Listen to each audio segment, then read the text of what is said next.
आज हम लोग पूरा खाएंगे देसी मुर्गी।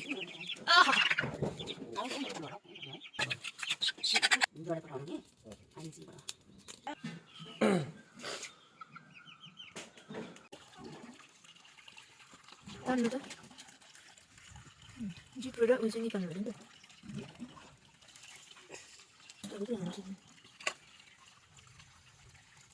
इसको ऐसे निकालना पड़ता है। चले चले भिडियो से चलते से।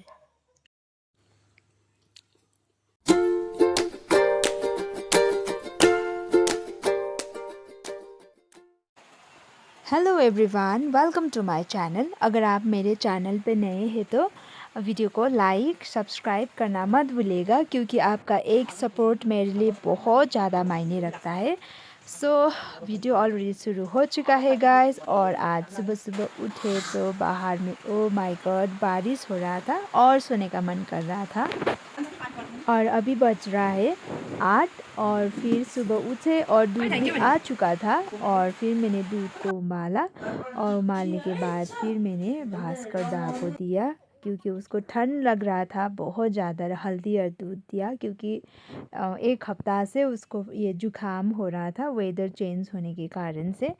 फिर उसके बाद फिर हम सभी ने नाश्ता किया। नाश्ता में आलू और चीनी का चाय बनाया था दूध का।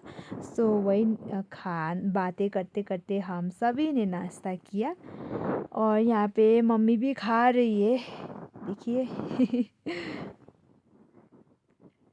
और फिर मैं बर्तन धोने के लिए गई, क्योंकि कल हम लोगों ने मोमो खाए थे, तो फिर इतना सारा बर्तन हो गया था, क्योंकि सब लोग बिज़ी थे। मम्मी गए थे हॉस्पिटल उसका हार्ट ड्रेसिंग करने के लिए, और बहन अंदर घर का काम कर रहे थे, और फिर बर्तन इतना सारा था धारा पे। सो फिर मैंने बर्तन को धो दिया, और थोड़ा वेदर भी बेहतर हुआ बारिश रुकने के बाद। और फिर हम दोनों बारी पे गए ऐसे ही घूमने के लिए, क्योंकि बहुत सारा कीम्बू पका हुआ था, वही तोड़ने के लिए गए थे।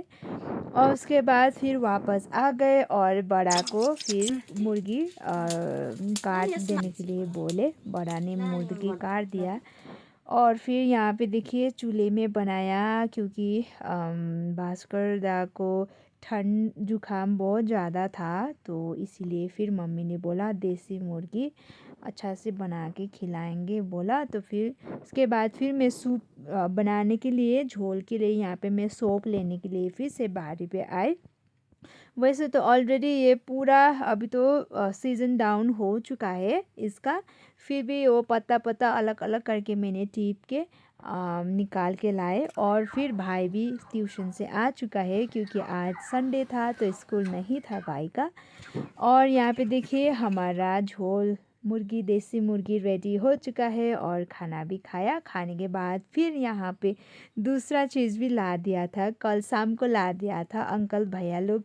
हम लोग का गांव का जाते हैं ना, अभी चैत बैसाख का सीज़न में खोला में जाते हैं रात को टर्च लाइट लेके पा लेने के लिए। इसको बोलते हैं पा, हम लोग नेपाली में बोलते हैं पा। आप लोग क्या बोलते हैं प्लीज़ कमेंट करके बताइएगा। ये फ्रॉक नहीं है, कंफ्यूजन मत होइएगा। मैं भी नहीं पहचानूंगी, मुझे भी आइडेंटिफाई करना नहीं आता है ये फ्रॉक या इसको इसको अगर कंपेयर करना हो तो मैं भी नहीं पहचानूंगी। सो फिर यहाँ पे देखिए दामाद ने भी वैसे नहीं खाया था। सो फिर अंकल लोगों ने बोला दामाद बाबू को पा लेके देंगे बोला, तो फिर उसने भी कभी नहीं खाए थे, और मैं भी बहुत सालों के बाद खा रही थी। और वैसे हम दोनों को नहीं पता है ये कैसे बनाते हैं, और फिर अंकल लोगों ने सिखा दिया था, भैया लोगों ने सिखा दिया था इसको ऐसे करके बना के खाना पड़ता है। क्योंकि पहले तो खाते थे हम लोग, लेकिन डैडी बना के देते थे। सो हम बचपन में तो उतना आइडिया नहीं है हम लोगों को। सो फिर जैसे तैसे करके हम दोनों ने बनाया। यहाँ पे देखिए ऐसे इसको जीभ को निकालना पड़ता है, और जो अंदर स्टोमक होता है ना उसका जो अंदर का जो भी इंटेस्टाइन वो ड्रेसिंग करके निकालना पड़ता है, तब जाके अच्छा होगा।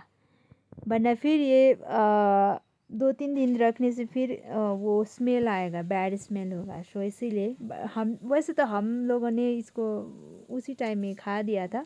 और फिर ऐसे बनाना पड़ता है। अगर इसको फ्राई किया ना तो इसका जितना भी टेस्ट, इसका जितना भी दवाई होता है ना, सब बेकार हो जाता है। सो फिर झोल में ऊपर से इसको डालना पड़ता है। सो ऐसे बना के खाना पड़ता है। सो रेडी हो गया गाइस। और हम दोनों ने नहीं, हम सभी लोगों ने, पहले हम दोनों ने खाया क्योंकि मम्मी नहीं खाते हैं। पहले हम लोगों को देते, जब भी मम्मी बच्चे लोग को खिला के ही वो खाते हैं, कभी नहीं पहले खाती है। कभी कभी खाते हैं, हम लोग ज़बरदस्त करते हैं तभी। सो फिर शाम हो गया और फिर से मैंने इसको दवाई दिया, दूध और हल्दी बासुदा को। उसके बाद यहाँ पे देखिए उसको कड़वा लग रहा है, फिर खाना तो पड़ेगा, क्या करें अब, दवाई तो कड़वा ही होता है। सो गाइस, आज का दिन ऐसे ही बीत गया हम दोनों का। और मैंने ये गरम था, ये मग थोड़ा संभाल के खाने के लिए बोला क्योंकि उतना ऊपर में था तो सो निकालने में थोड़ा दिक्कत हो रहा था। सो यही मग में दिया मैंने। ओके गाइस, सो आज का ब्लॉग यहीं पे ख़त्म करते हैं। Thank you for watching.